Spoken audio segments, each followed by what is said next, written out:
Flying with our toddlers is supposed to be very challenging and scary, right? Especially if you are a first time parent. So, in this video, we will be discussing about the essentials that you will be needing and the things that you will have to prepare in advance so that you have a very peaceful and comfortable flight journey with your toddler.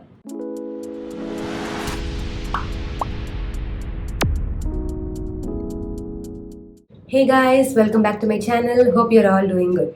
If you're seeing me for the first time, hello, welcome. My name is Malvika and my channel is all about motherhood, parenting and baby care. So if you have a toddler or if you find my videos entertaining and useful, make sure you hit the subscribe button and press the bell notification nearby so that you will be instantly notified when I post a brand new video. So that being said, let's jump right into the video. Firstly, I would like to apologize for not having posted any content in the last few weeks because we were busy with moving. I recently moved from Singapore to India temporarily for a couple of months and it took some time for us to settle down in India. So that is the reason why I couldn't post. Nevertheless, I will be posting constantly from now on. So that's when I realized this is a very good information that I can share with all of you, especially if you have a very long flight coming in advance, you have to travel with your toddler alone, or if you're traveling with your family.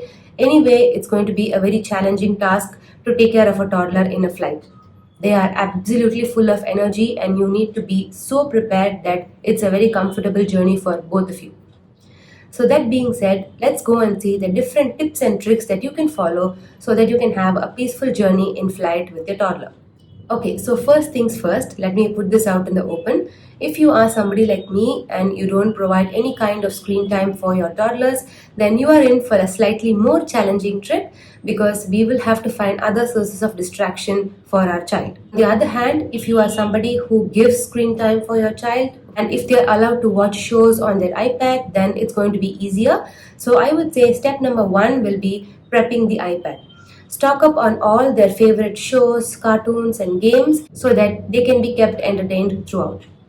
But please make sure the time at which you provide the screens is important, especially when you are in a flight, and make sure you don't give them any kind of screen time when it's nap time or sleep time at the night because that is going to overstimulate them and they might not settle easily for bed.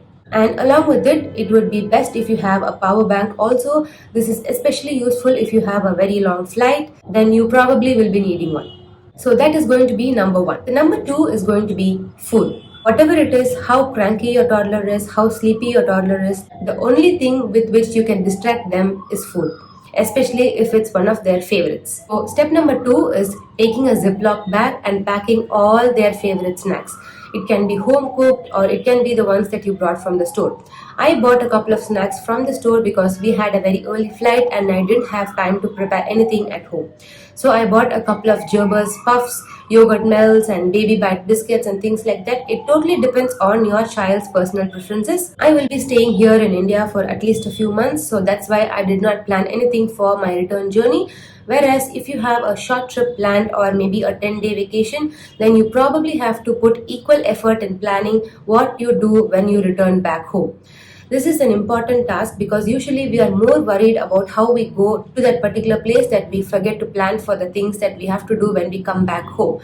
So I'd suggest you take two big Ziploc covers and fill them up with your child's favorite snacks and bites. Keep one for the first half of the journey and the second one when you return back home. That way you don't have to plan much when you are returning. So that is going to be essential number two. Number three is obviously toys. So if you ask me, you can buy a couple inexpensive small flight-friendly toys and make sure you store them without your child seeing it because it has maximum effect if they don't see the toy in advance. So it can keep them entertained and focused for a while if it's a completely new toy. So you can try that if you want. It kind of worked for my son this time, so I'm hoping it will work for you guys too. When I say toys, it also includes books. So you can buy one or two new books, especially bound ones, so that even if your child loses his or her mood and they start to tear away the book, you don't have any messes to clean after them. If it's a bound book, you are safe to go.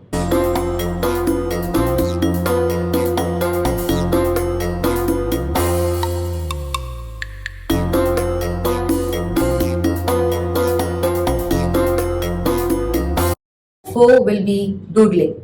And yes, technically doodling also comes under toys, but if you are able to provide one separately, it's very good. If your child prefers a paper and a pencil, that's fine too. But my son likes to doodle. We have a doodle pad that I got from Singapore and I bought it along with me in the flight. It was absolutely amazing and he loved it. He sat there for almost 20 minutes fidgeting with it. So this is the one that I was talking about. This is called a doodle board. It's available online and also various stores. So I bought this from Challenger. You can just remove the stylus and then that's pretty much it. And you can delete it. It's very easy and this is a very good replacement for screen time. The fifth essential is bringing comfortable clothing and dressing your child in comfortable clothing. As far as an airport atmosphere is concerned, it's going to be chilly most of the time. So I'd advise you that your child is fully dressed, I mean full hand shirt and pants. And if you're traveling from a humid country, then you can dress them up in layers so that if they feel warm or if they start to feel warm, you can just remove the layers one by one till they feel comfortable. And it's also very important that you bring their nighttime pajamas and their favorite nighttime toys along with you, especially if it's a nighttime flight, because it will make them feel safe and calm. And the minute they wear the pajamas and hold on to their toy, they know that it's time to go to bed. Another important thing that you have to consider is, apart from their toys, please make sure that no other thing is new to them in the flight. This is yet another confusion that you will have to handle, because those of you who have toddlers, especially between the ages of 2 to 4, you will know that if you suddenly give them something new, they are going to say, no, I don't want it, I don't like it, this is not mine. So if you don't want to deal with such a situation, please make sure that you bring the usual normal clothing that your child uses at home, the usual shoes that your child uses at home, and things like that. Except for the toys, please do not bring anything new to stimulate your child. Of course, if your toddler is fine with it, then it's good for you. But if you consider my child, he absolutely hates trying out new things, especially in a new environment. So what I did is I already bought things which he is used to at home, so we had very less trouble to deal with in the flight. And last but not the least, if your child is potty trained, then you probably have to carry travel potties with you, because you spend days and hours teaching them how to potty train themselves, how to pee and poo on their own, and then all of a sudden in a 20-hour flight you don't give them their potties and they are going to go crazy without it. So please make sure, if at all your child is potty trained, please bring travel potty, and if you're buying a new one, make sure you practice this at home so that this is not completely new for them in the flight. So that's pretty much it, guys. We have come to the end of this video. I hope this was beneficial and useful. If yes, please hit the subscribe button and share my video with your friends. If you have any queries, please feel free to contact me in the comment section below. I will be happy to help. I'll be back with yet another interesting video. Till then, bye bye.